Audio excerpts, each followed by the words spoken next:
पूरा दिल्ली एनसीआर प्रदूषण की मार झेल रहा है। प्रदूषण से रोकथाम की तमाम कोशिशों के नाकाम होने के बाद दिल्ली सरकार ने प्राइवेट ऑफिसेज को 50% ऑन साइट वर्कफोर्स के साथ काम करने की सलाह दी है।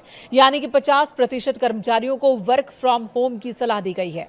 पर्यावरण मंत्री मनजिंदर सिंह सिरसा ने इस बात की जानकारी दी।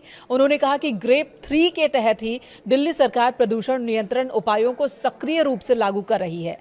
सार्वजनिक स्वास्थ्य और वायु गुणवत्ता की रक्षा के प्रयासों को तेज किया गया है। एमसीडी ऑफिस सुबह 8:30 बजे से शाम 5 बजे तक कार्य करेंगे, जबकि दिल्ली सरकार के कार्यालय सुबह 10 बजे से शाम 6:30 बजे तक खुलेंगे। आपको बता दें, दिल्ली एनसीआर में अगले 10 दिन के लिए AQI की वार्निंग जारी की गई है।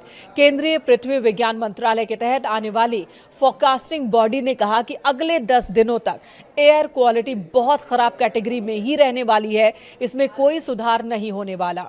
जिसके बाद डिसीजन सपोर्ट सिस्टम यानी कि DSS के मुताबिक दिल्ली के PM 2.5 लेवल में अलग अलग पॉल्यूशन सोर्स की जानकारी मिली है।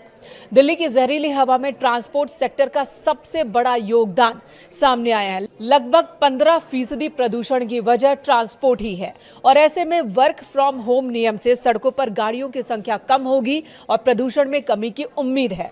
फिलहाल दिल्ली में ग्रेप 3 लागू है। दिल्ली सरकार ने प्रदूषण पर रोक लगाने के लिए 11 नवंबर को लागू किया था ग्रेप 3, लेकिन इससे कोई फायदा नहीं हुआ।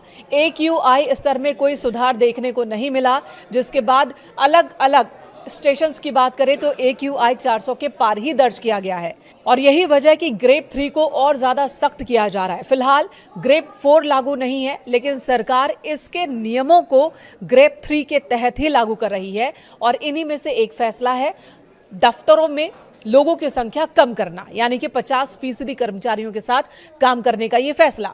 CAQM ने अपने लेटेस्ट नोटिस में कहा कि CAQM ने 21 नवंबर 2025 को ग्रेप शेड्यूल को रिवाइज किया है ताकि इसे और सख्त बनाया जा सके, दिल्ली एनसीआर में एयर क्वालिटी को बहुत ज्यादा खराब होने से रोका जा सके। सुप्रीम कोर्ट के प्रपोजल को मंजूरी देने के बाद यह फैसला लागू किया गया है और इसके तहत गैर जरूरी निर्माण कार्यों पर रोक लगाई गई है। खुदाई और BS4 वाहनों पर पहले से ही प्रतिबंध है। नियमों को और सख्त किया जा रहा है। ऑफिसेज को भी ये कहा गया कि चाहे वो प्राइवेट हो या सरकारी दफ्तर, वहां 50% वर्कफोर्स के साथ ही काम करें।